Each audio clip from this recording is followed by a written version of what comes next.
The Montreal Alouettes will begin the Davis-Alexander era as 4-point home favorites against the Toronto Argonauts. The likes of Tyson Philpott and Austin Mack are fully healthy to catch passes from their first-year starter, while Canadian vet Sean Thomas Erlington is expected to get the start in the backfield. Meanwhile, Toronto's franchise pivot Chad Kelly appears unlikely to play despite being cleared for practice this week, leaving Grey Cup MVP Nick Arbuckle as the likely starter. Hodge, can he keep his storybook run going and upset the Owls? Well, look, you got to love what Nick Arbuckle was able to accomplish late last season, winning Grey Cup MVP after all the adversity he'd fought through on and off the field.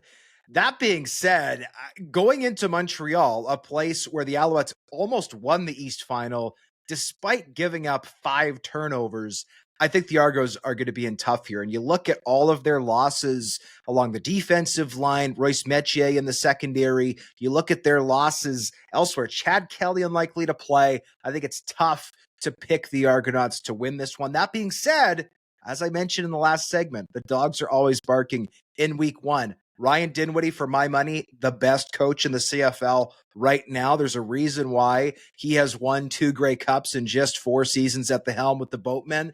I think that on his coaching alone, getting Nick Arbuckle prepped, playing behind a very talented offensive line, some really good weapons at his disposal, some new running backs, of course, in the mix with Kadeem Carey out. I think the Argos can at least keep this close. That being said, at an air horn-free Percival Molson Stadium, that's right, there will be no need for earplugs while watching this one, folks, whether you're watching on television or in person. You got to like the Alouettes. No, Davis-Alexander didn't have the best preseason, but he's got an excellent supporting cast. I think Austin Mack is going to have a great season. Last year, struggled coming back from the NFL a little bit, but that defense is basically fully intact from what it was a year ago, and Northorpe's defense is always hard-nosed, always swarming to the football, always getting after the passer. I think you have to like what they're going to do on that side of the ball. Give me the Alouettes straight up. I think the Argos might get a sneaky cover.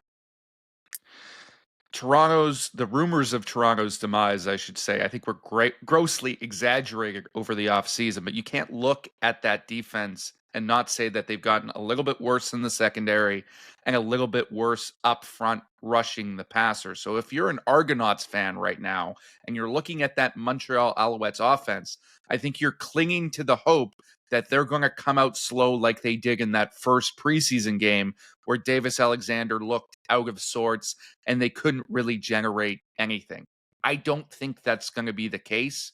I think Davis-Alexander is going to come out slinging it, Hodge, in his first start as the franchise quarterback. And with a healthy Tyson Philpott and Austin Mack to throw the ball to, I think he's going deep often. Let's not forget, Tyson Philpott, for the first half of last season, before he got injured, arguably the best receiver in the entire CFL. Certainly from a statistical standpoint, he was on a tear. If he can recapture that glory with a quarterback who he has openly said has a stronger arm than Cody Fajardo does, then this could be an explosive offense. And I think they're going to show that against a weaker Toronto secondary. I don't think the Argos have a chance to cover without Chad Kelly playing in this game. I think it's going to be all Alouettes all day at home. We did hear from Mac and Philpott here at 3 Down Nation this offseason, them saying they think they can have 4 1,000-yard receivers in 2025. If they're going to get there, that's going to have to start on Friday night in Belle Province. I'm excited for this one.